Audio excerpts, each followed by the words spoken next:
Hello everyone, praise the Lord. Marriage tips with Asperia K. Wogabaga. So today we are looking at tips that will help us manage long distance relationships, and if you are interested, please stay tuned. I'll be right back.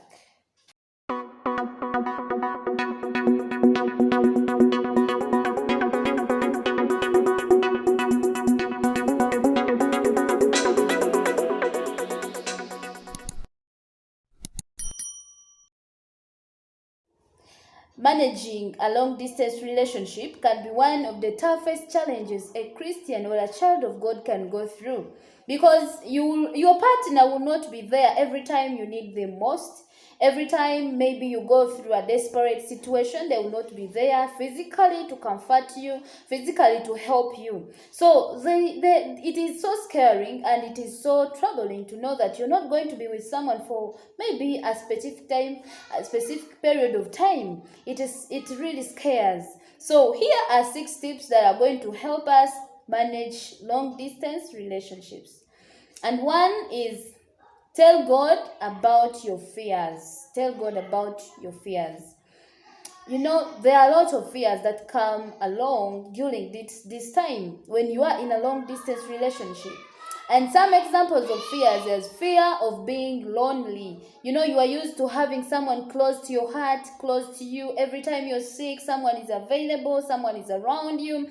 But now the truth is that he's not going to be there anymore. That is fear. You know, what will I do? What will happen to me? You know, another thing is fear of being cheated on and cheating. You know, you say, supposing he cheats on me, supposing she cheats on, supposing I do cheat on him. You know, those are fears. They come in your mind, in your life, and they torture you. You know, another one is fear of what will people say. You know, people will always be people. They will speak, whether in good, whether in bad, they will always speak. So fear will be there. What about people? People will discourage me. What they will tell me to leave her or to leave him.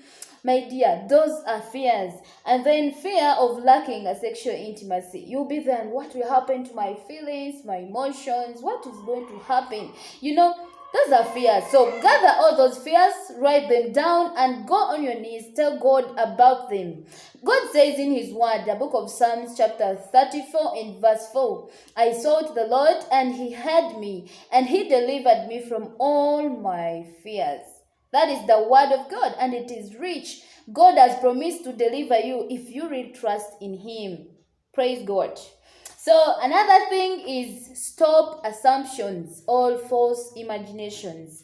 You know, the horrible feelings of being lonely can come with a lot of questions in your mind. Supposing right now he or she is with someone else, you know, supposing he's cheating on me. You start imagining now we would be doing this, but he's no longer there. You know, you imagine this, you imagine the other, you know.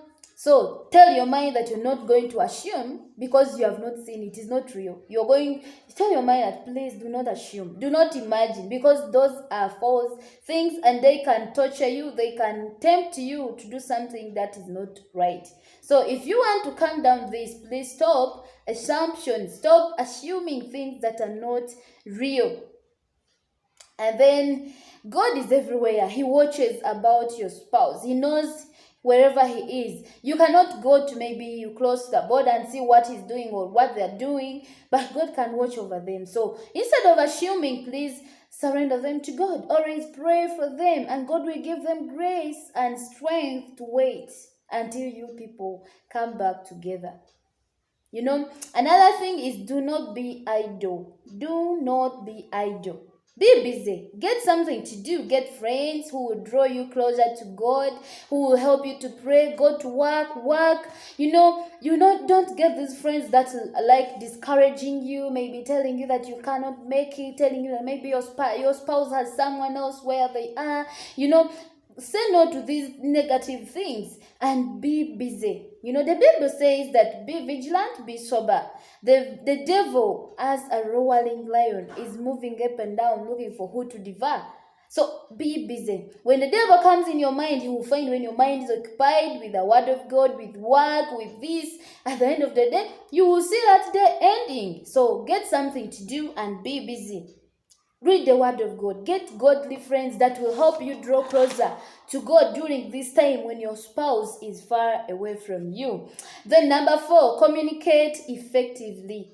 Always talk to your spouse every day, at least if possible. Talk to them every day and talk compassionately. Talk with love. Knowing how hard it is to keep waiting for someone you're not seeing. Avoid causing things that are causing to distrust. Avoid those things. Maybe your partner calls you, your phone has been off for 2 days and you cannot give a clear explanation, or maybe you're not going to be around today but you don't communicate. It causes a lot of distrust. And remember, every person who is away from you, they have this fear lingering around them that maybe you're cheating on them. So to remove all those fears, please communicate. Talk to them.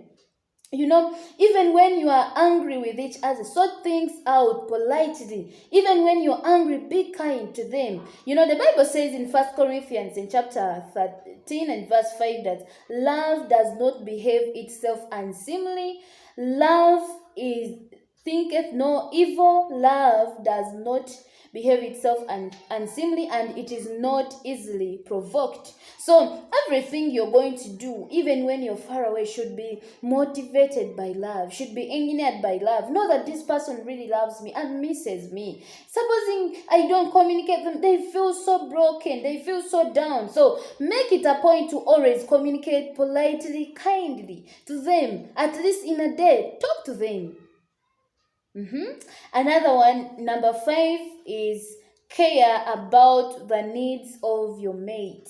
The needs. If you are a man and you have traveled and you have gone far, you're working from very far, you have left your family, you have left your wife this way, it is biblical. Your responsibility is to take care of your wife and children and your family, even in your absence. So you can still send facilitation, you can send them money, you can work, you can take care of them. If your child or your wife or your girlfriend is sick, you can send them money to take care of them. That will continue to strengthen that bond, knowing that even when he's far away, he still thinks about me, he still cares about me. It is really good, and it will stop these eyes from being tempted. You cannot be there and then some other person takes responsibility of your wife, of your family. In the long run, they end up being tempted. So make it a point to care for your loved ones even when you are not around. Love is kind. And then number 6, maintain sexual purity. Be careful of your emotions. Do not let your body ruin you. Every person has feelings and emotions, especially towards the loved ones. They do come, and that is normal because you are a human being and you love each other. So when those feelings and emotions come, put them under control. Tell your body, no, you're not going to ruin me. Tell your body, no, you're not going to control me. I must control myself until I meet my husband or my wife. Be aware of those secret romantic chats with the friends of opposite sex. If your spouse is far away, why would you chat with your workmate about sex, about these other things, romantic things, complimenting each other? You will end up getting tempted. So be careful of those texts, be careful of those audio notes. Instead, you send them to your loved one. You can send your love letter to your husband, to your wife, so that even when you are away, they know that, oh, I'm on your mind, I'm on his mind.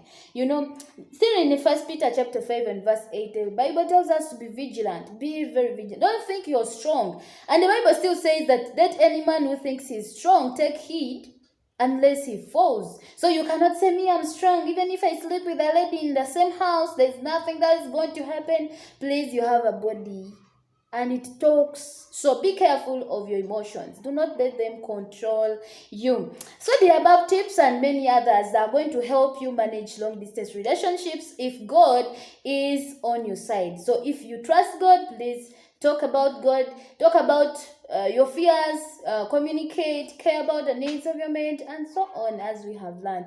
I'm praying for your relationship. I'm praying for God's grace over your life. I know how hard it is to wait. I've ever been there, and I know how it sucks. So may God guide you and help you.